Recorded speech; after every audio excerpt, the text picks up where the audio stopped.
Side 2. Late that afternoon, we packed everything into the truck, which is parked outside the store. Bill asked me to find the driver, whose name was Ted, and who was sure to be at the pub. I went to the pub and asked for Ted. Someone pointed out an aggressive-looking character who looked a lot the worse for wear, at least half drunk, and engaged in what was, without doubt, a very serious argument with another man. I approached him a bit cautiously and said, "Ted, Bill's ready to go." He turned on me and said, "You keep out of this or I'll flatten you too." The other fellow said, "No, you bloody well won't. If there's any flattening to be done here, I'll do it." And with that he swung a punch and fell over. As he scrambled to his feet, the barman jumped over the bar, got between them, and copped a beauty from Ted. That was a very grave mistake on Ted's part.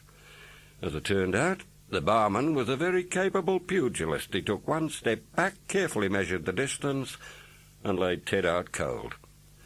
I looked down at him, stretched out on the barroom floor, and thought it was unlikely he'd be driving us that night.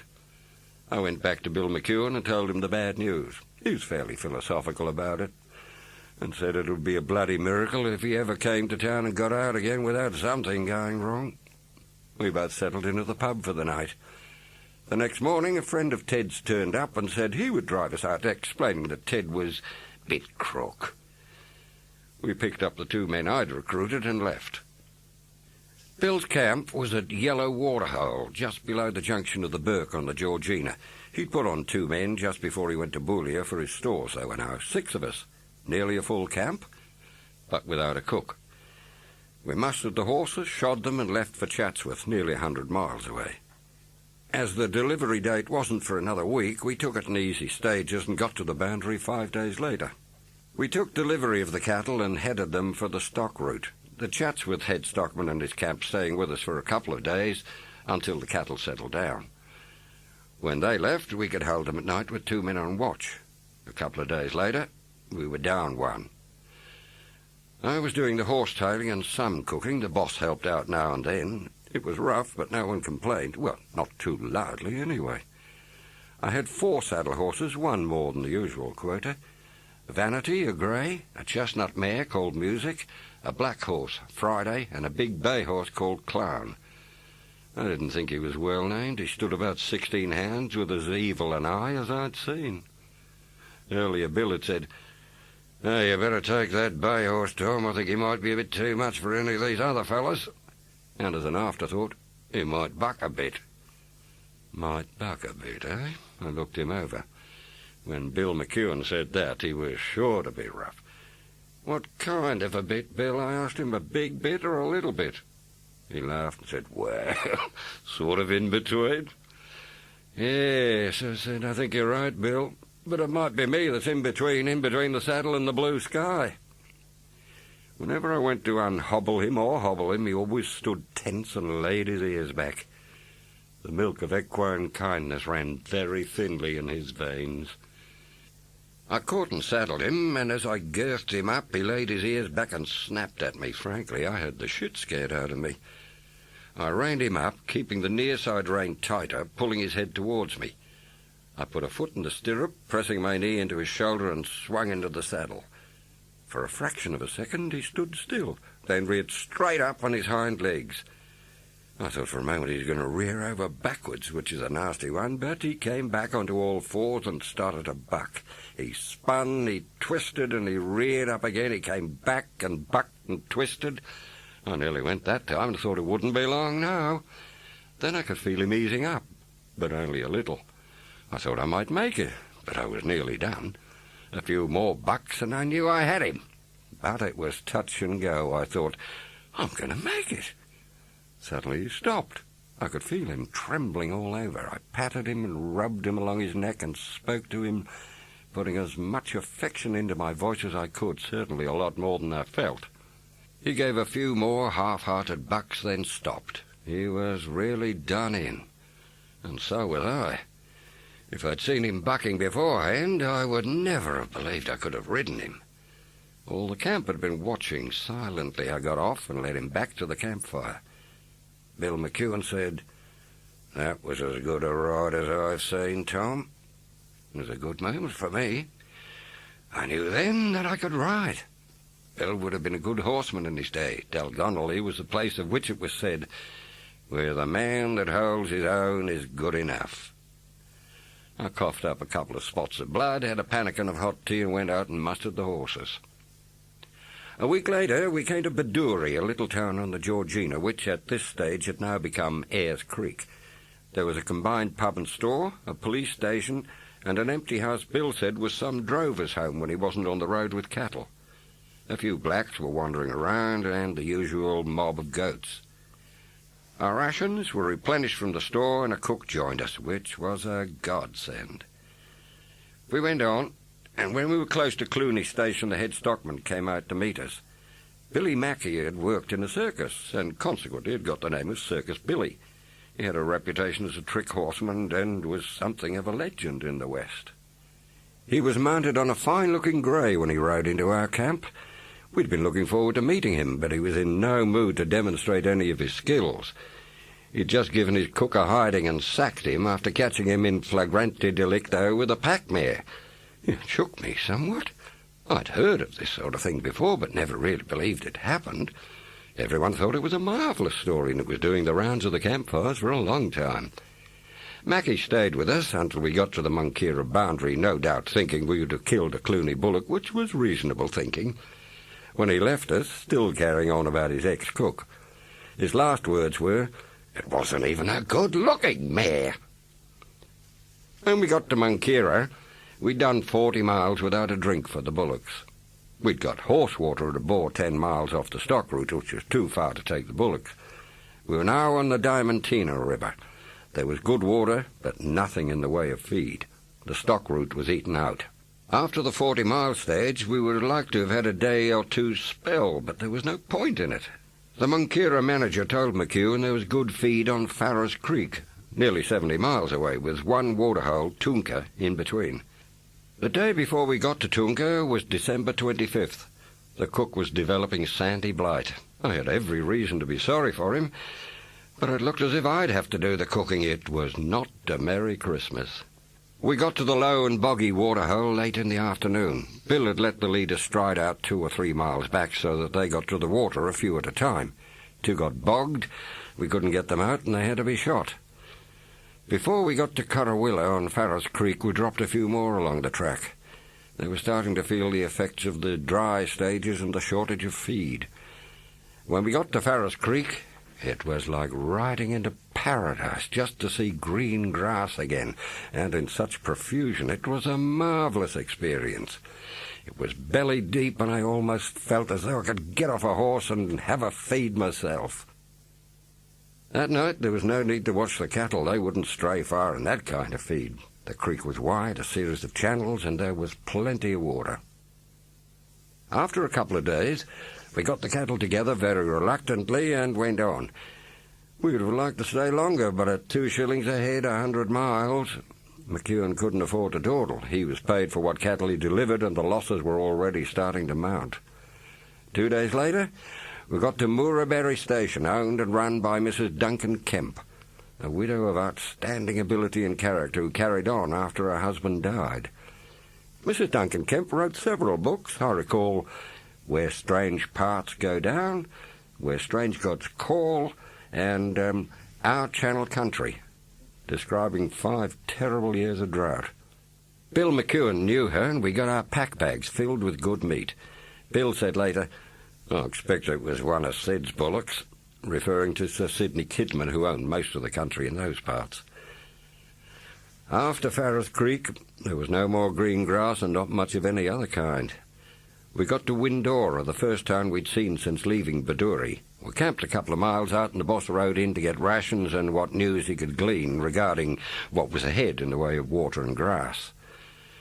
The news wasn't good, he told us. There was no grass, and the local stock inspector had told him there was a 100-mile dry stage ahead. There was no way we could have got over that, so he sent a telegram to the owners telling them the situation and advising them to paddock the cattle.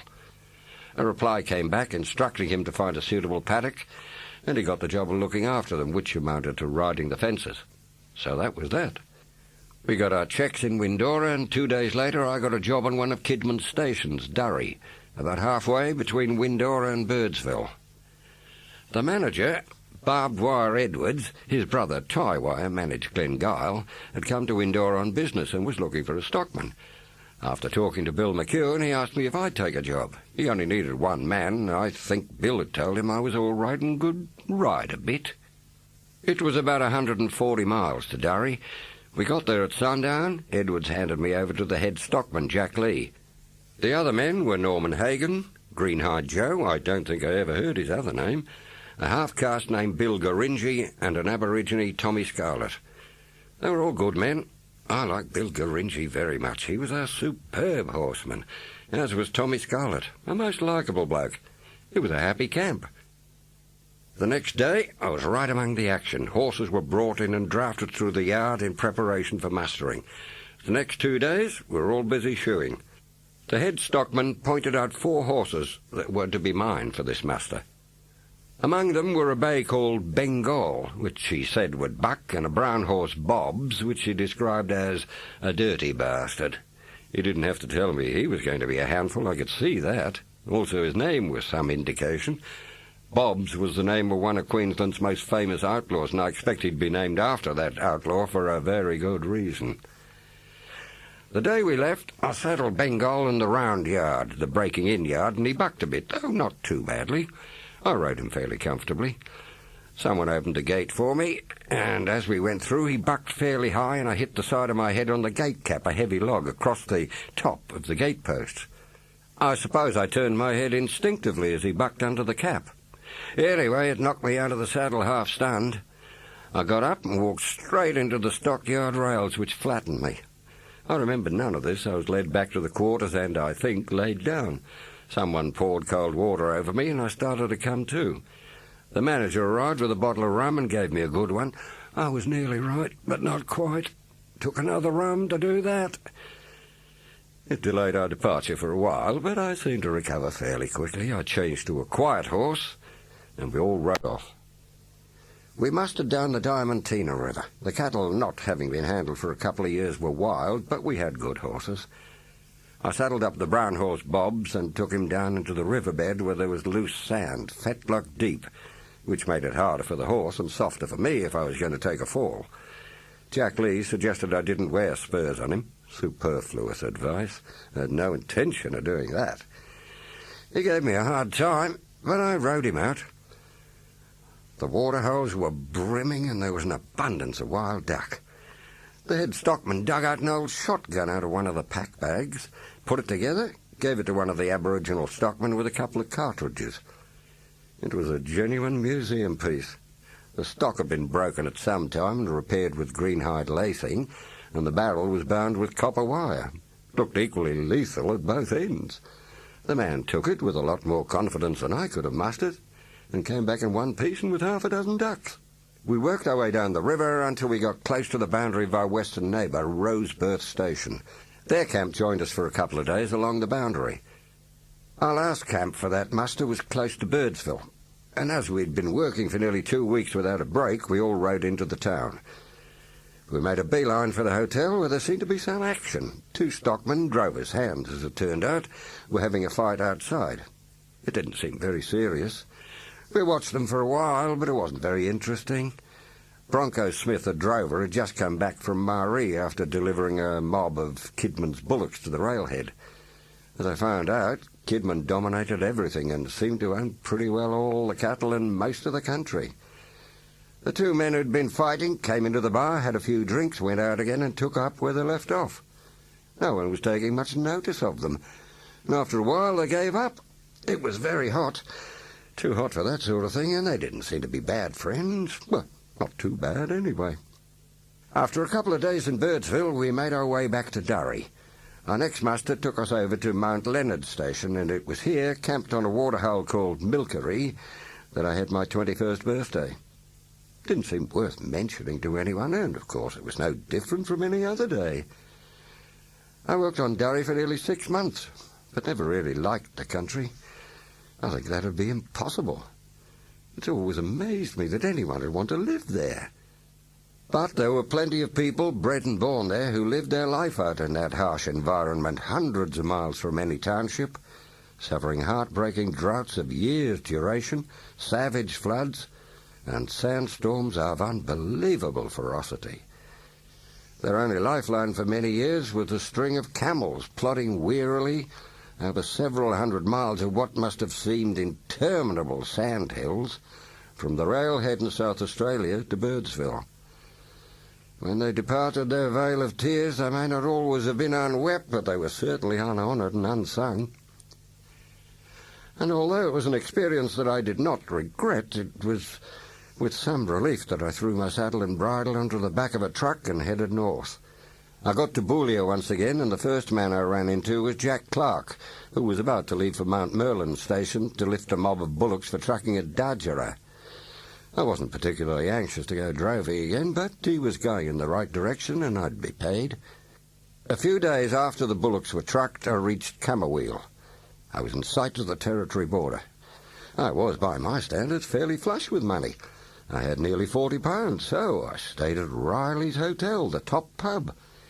This was not so much dictated by my opulence, but because old man Riley had two attractive daughters, Kathleen and Dooley, with whom I had a previous passing acquaintance I was hoping to renew. Then there was the annual race meeting, which, although not financially rewarding, was great fun. It was the first race meeting I'd ever been to in my life. People came from hundreds of miles. The two hotels were full, and tents were strung along the bank of the river. Once again, I was on a truck heading west, and when we crossed the border into the Northern Territory, I had a feeling of great content. The truck on which I'd hitched a ride was driven by a genial Irishman named Monty Montague. We passed Avon Downs, dropped some loading at a lonely store on the bank of the Rankine River at midday, and went on. The next stop was Alexandria Station, the second biggest cattle property in the world. Probably the second biggest property of any sort, I thought. It was about 10,000 square miles. I'd heard of Victoria River Downs, the biggest, which was 12,000 or so square miles. We unloaded about half the cargo. Monty said he would camp here mainly because his lights didn't work. I heard a familiar noise. Someone was rattling a horse bell, heralding the evening meal. We had a shower and went to the men's kitchen, where enormous dishes of food were laid out on a side table. Tremendous juicy steaks, oxtail and kidney stew, steaming potatoes, and baked pumpkin. At the first crack of dawn, we were thundering along the road again. We passed a few drovers, their bullocks spread out over half a mile of country, feeding their way to Queensland. Monty suggested I try for a job, because most of them were sure to be short-handed, but I firmly said, no. For one thing, I'd had enough of droving to last me for a long, long time, and they were going in the wrong direction. Brunette Downs hove into sight at midday. We could see the clove of buildings shimmering in the mirage a long time before we got there, looking as though they were sitting up on high stilts. As we got closer, they gradually came back to earth. We pulled into the store. I helped unload, and then I asked the storekeeper if there were any work. He said, "See Doug, he's in the office." Doug Cotton was the manager. I knew him, having met him at Camberwell races. I walked over to the office. He remembered me very well, and when I asked him if there was any work, he said, "Well, nothing that would suit you, Tom." I replied, "Any clothes will fit a naked man, Doug." He smiled and said, "Oh, well, if you care to take it on, Jack Everett wants a cook. I don't think you'd have to be a culinary genius. In fact, I know he's bloody desperate." I made my way to the stockyard, where Everett was struggling with a horse that didn't want to be shod. "Tom Cole's the name. Doug Cotton sent me over. He said you wanted a cook. Will I do?" He only asked me one question. It wasn't anything to do with cooking. "Can you drive a four-in-hand?" I said, "Sure." And though my experience was limited to driving Jack Clark's team a few times, there wasn't anything difficult about that. Well, as I've been finding out all my life, you can always learn something. I said goodbye to Monty, carried my gear to Jack Everett's camp, and settled in. There were 8 stockmen, all Aborigines, a jackaroo, and, of course, the head stockman. And there were 2 camps on Brunette. Everett's camp was the number 2 camp and mustered the western half of the run. The next muster was to be Corella Lakes, and we were to leave in a couple of days. The morning of our departure started at 4 o'clock, once breakfast was out of the way. The wagonette was packed up with the rations and gear, the horses were rounded up at the camp, and they started to catch the harness horses. It soon dawned on me why a four-in-hand driver was more important than a cook. It seemed that on Brunette, anything that was uncontrollable, anything that couldn't be written, anything that's savage, there was only one place for it. Put the bastard in the wagonette. I climbed up into the driver's seat and made myself comfortable, one foot firmly on the brake. A couple of boys were dragging over a black horse that didn't want to be dragged anywhere. It didn't have much option because a green-hide rope around its neck was slowly strangling it, and eventually they got it harnessed into the near-side pole. The off-side poler, which was blindfolded, came a bit quieter. The leaders were then hooked up, one reasonably quiet, the other blindfolded too and lashing out with both feet. Everett called to me, "Are you right, Tom?" I took a firm grip of the ribbons and nodded. "Let 'em go," he yelled. The boys who were hanging onto the head sprang clear. The two horses that had been blindfolded with bags over their heads looked startled for a moment, but only a moment. As they eased the brake off, they gave a powerful plunge forward. I thought they were going to pull the wagonette in half, and we went at a half gallop. I headed them along a road towards a gate and the fence around the station buildings. Someone was supposed to have opened the gate for me. Everybody thought of it at once, but it was too late. The head stockman was shouting, "The gate! The bloody gate!" 2 or 3 stockmen galloped alongside the wagonette, trying to reach it first, but they had no hope, and all they did was stimulate my team to greater efforts. For a brief moment I felt like a Roman charioteer. A very brief moment. Suddenly I discovered that someone had omitted to buckle the reins to the offside leader's bit. I had some sort of control over the horses in the pole, a little over the near-side leader, but none whatsoever over the offside horse. We were getting perilously close to the gate, and I thought, "Christ, what do I do now?" I had the brake partly on, but couldn't apply too much pressure, or I'd have turned the whole outfit over. With some little control over the near-side leader, I managed to turn them, the wagonette swaying dangerously from side to side. We were following the fence, which ran down to a big lagoon fed by Brunette Creek. Everett was galloping behind me, shouting instructions, or maybe encouragement. I tried to ease the team around and gradually got them turned. We were now galloping along the edge of the lagoon and came to a log that had been deposited by the last flood. To avoid it, the horses had to veer towards the water. And the wheels sank in the mud and the whole outfit turned over. I was catapulted from the driving seat into deep water, still holding the reins, surrounded by swags, billy cans, and miscellaneous paraphernalia. The horses were terrified. 2 had fallen, the other 2 were frantically kicking their way out of the harness, which didn't take very long. As I clambered out, I saw one disappearing through the gate, which by this time somebody had carefully opened, still with his blinkers and collar on. The wagonette had a broken pole, everything was soaking wet, all the rations were ruined. So, we started all over again.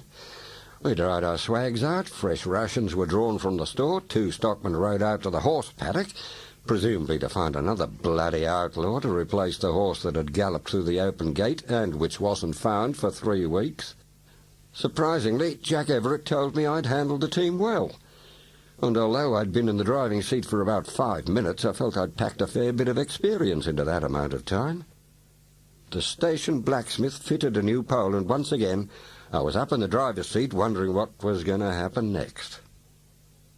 This time we got away quite uneventfully. The gate was open and I went through at a half gallop. After a few miles the team settled down, trotting along peaceably. We got to Corella Lakes and settled in.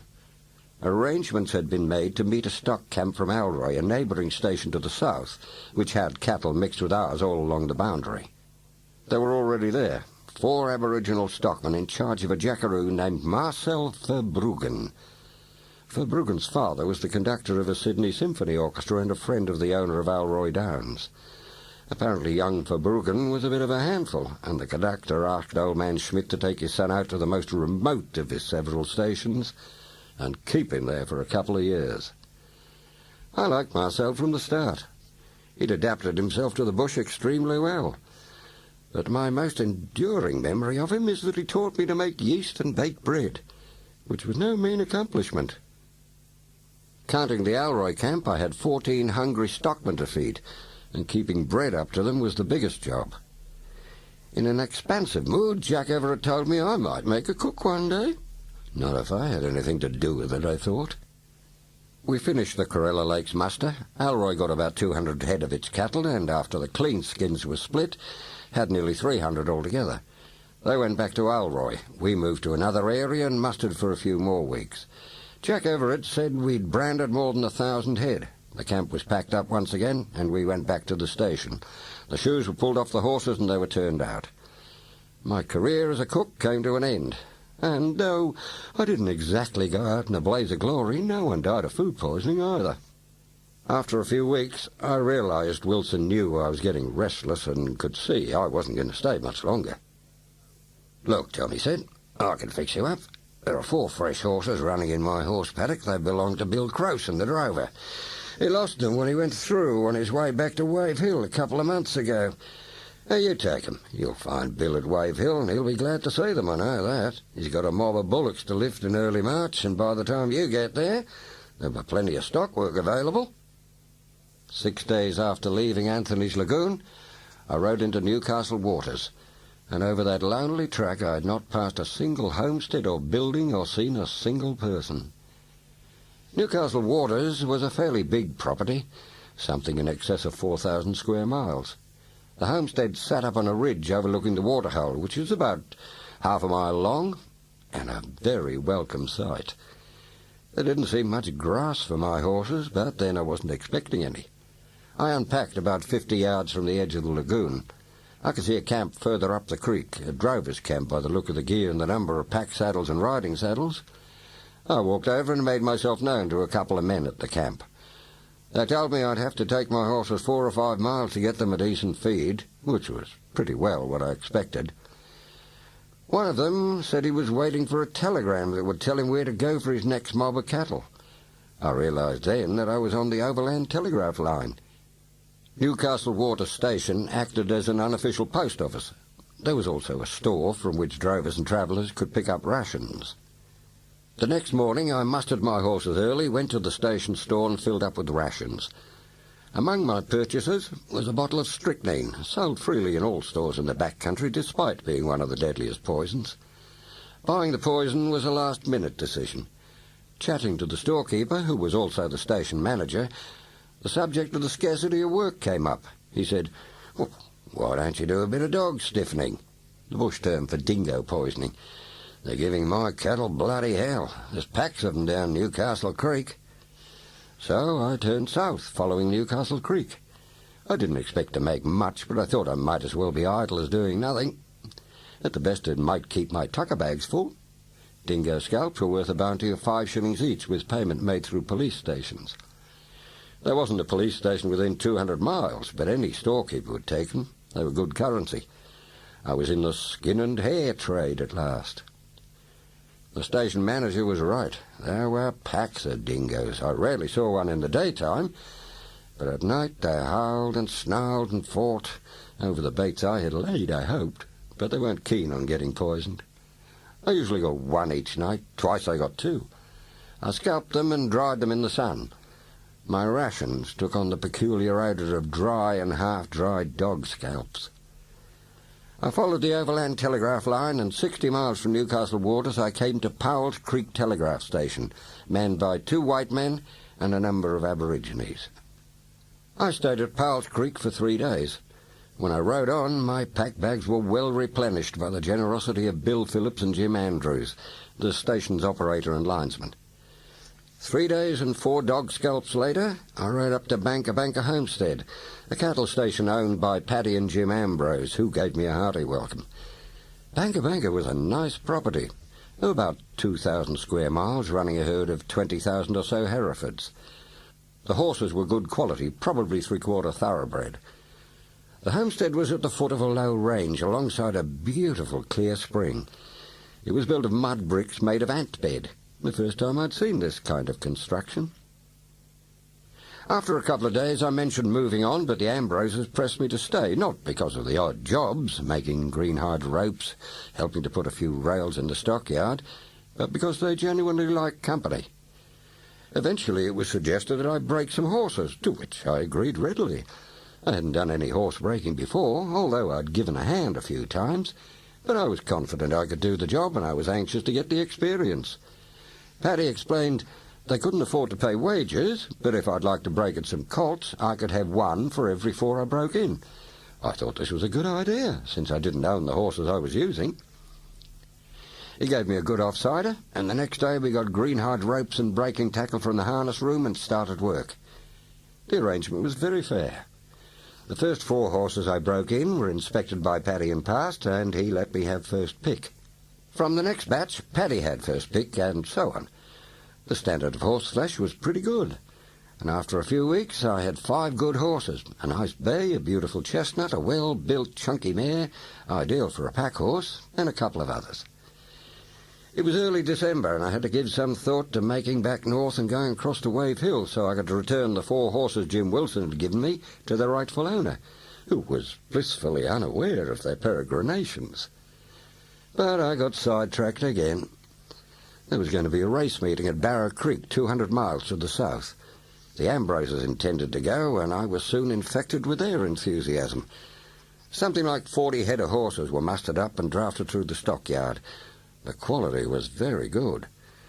Like most cattlemen, the Ambroses were horse lovers and from time to time imported thoroughbred stallions, but a good stock horse and a racehorse were, you might say, horses of a different colour.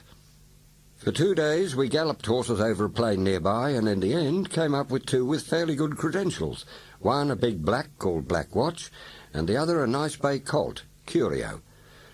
And I got the job, honorary of course, of taking the pride of Banker to Barrow Creek. I became Chief Transport Officer, trainer, and, as it turned out, jockey. Reflecting on it all now, it seems like some sort of insanity to take horses 200 miles to a race meeting a few weeks before the meeting, with water anything up to 40 miles apart. At least they'd have to have stamina. Accompanied by 2 Aboriginal stockmen, I set off full of confidence. With saddle horses and pack horses, and, of course, the race horses, I had 18 head.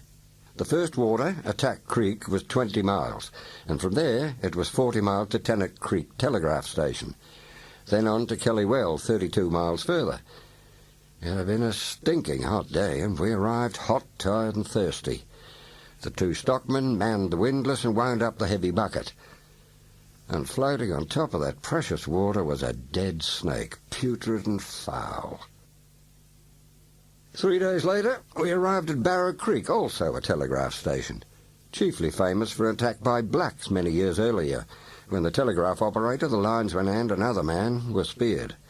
It was without doubt the wildest of all the wild bush race meetings I have been to. The first day's racing was on Christmas Eve. Paddy and Jim Ambrose arrived in their car the day before and came to my camp on the creek. There must have been 50 camps strung along the bank. There was no hotel, but it would have been unthinkable to have a race meeting without liquor. Now, one public-spirited gentleman brought a 2-ton truck loaded with a large assortment of grog, on which he confidently expected a 300% profit. Paddy and Jim Ambrose, deciding to put in a shortcut, went to the would-be publican's camp and made him a generous offer for the entire outfit, lock, stock, barrel and bottle. The Banker camp then became host for the rest of the meeting, and everyone agreed that the Ambroses were terrible good fellows. When the meeting was over, they were still good fellows, and they both looked terrible. I rode in 3 races and managed a second and a third. Though we didn't win a race, it didn't seem important, as Jim Ambrose said. It's the booze and the company that counts. I then got the job of driving the newly acquired truck back to Banker. The stockman brought the horses along a few days later. It was mid-January, and Banker was beginning to feel like home. But as pleasant as the companionship was, I had to make a break soon. There had been much-needed rain, and Jim said, "Oh, you better wait until the country dries out a bit." And another week went by. Then we decided that I would make north about the time Jim and Paddy went to Alice Springs to replenish their stores. "About another week," Paddy said. I went out with some of the stockmen and mustered 20-odd brood mares and branded the foals. Banker was, of course, hooked into the telephone line, and at fairly regular intervals we would get a call from along the line, keeping up with the territory gossip, cattle markets, rainfall, and so forth. Then one morning, some really startling news came in from Catherine, a small township on the bank of the Catherine River. It seemed, from what we could gather from the rather garbled story passed from one station to the next, that there'd been a large mob of clean-skinned cattle stolen from Victoria River Downs, and the potty dodgers had been caught red-handed. A station owner named Stan Brown had been arrested together with 2 other men. The Ambroses seemed to know him casually, I gathered. He had a station on the Daly River called Dorisvale.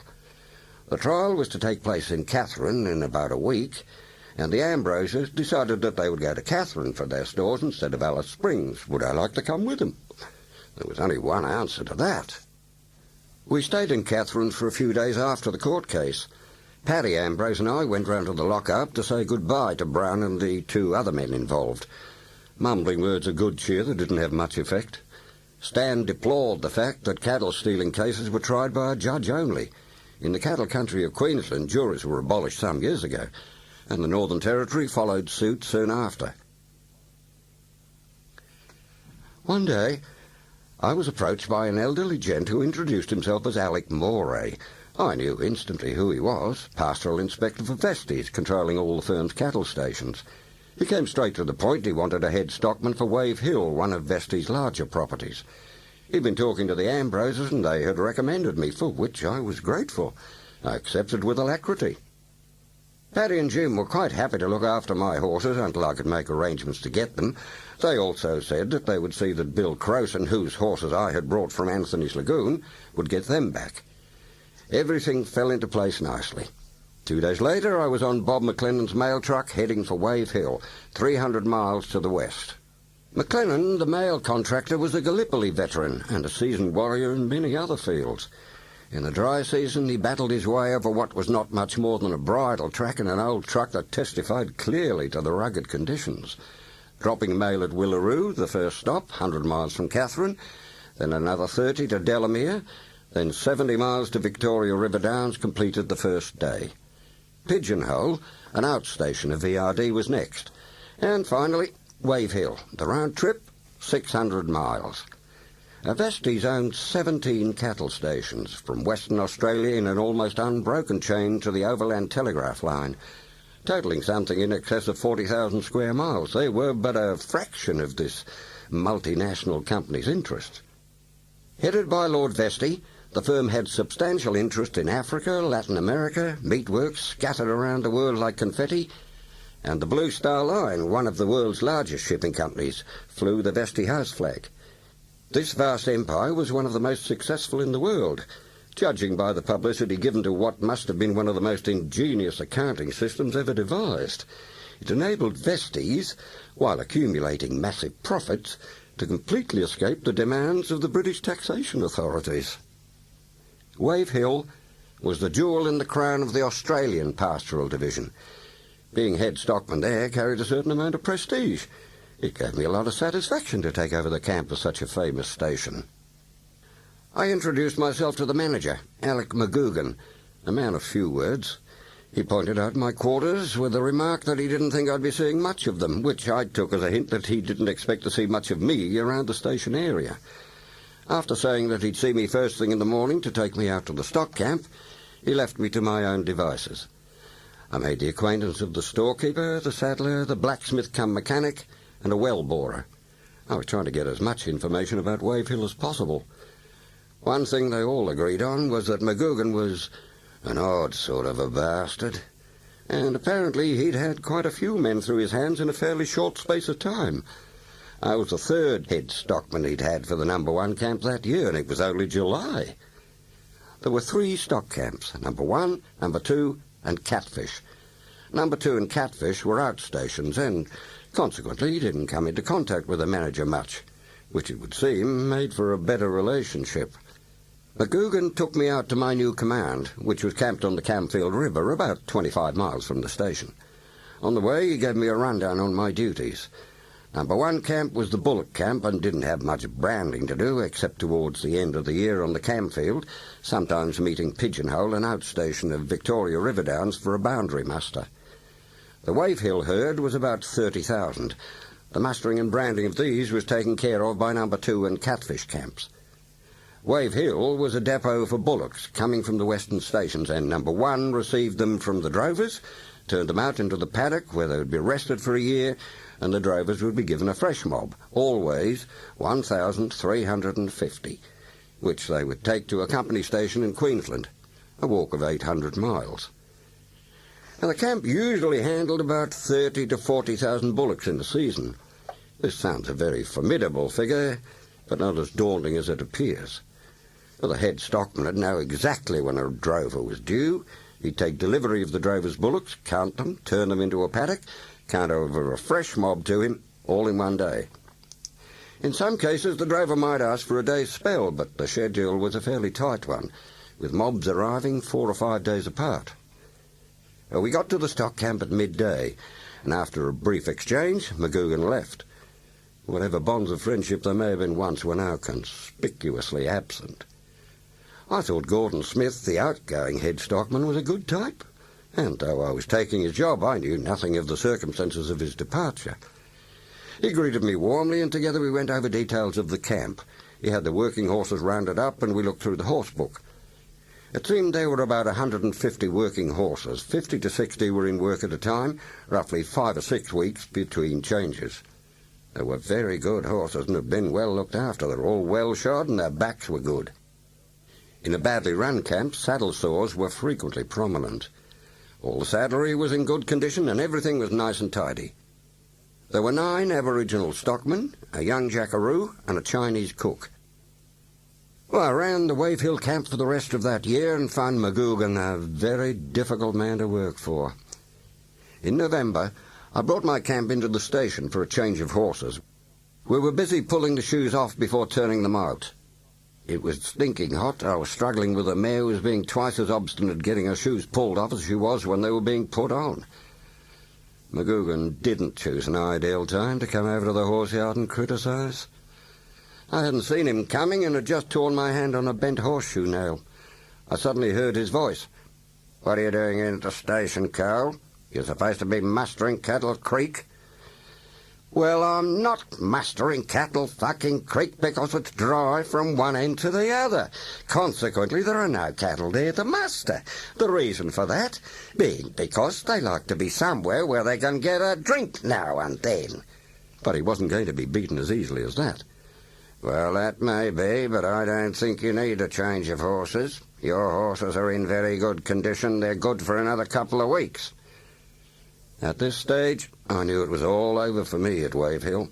I climbed up and sat on the top rail looking down at him from what I thought was a position of advantage. "I am head stockman of this camp," I said. "I am not going to work the horses into the ground, and if I'm not capable of deciding when they need a change, I'm not capable of running a camp. And you can stick the whole lot, one horse at a time, up your fundamental orifice." Which I thought was a very good expression. I left Wave Hill with some regret. I'd had a good camp to run, the stockmen were very good, it was beautiful country and fairly easy to work, and the horses about 3/4 thoroughbred, some of the best I've ever ridden. But there was too much friction with McGugan. I headed straight back to Banker where I'd left my horses and gear. There had been some early storms, and Paddy and Jim were about to start a horse muster, which I joined.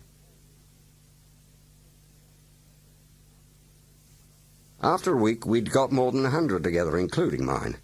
Brood mares were drafted off, foals branded, and some young colts that were ready for breaking. With the wet season approaching, I knew it would be a few months before there was any work.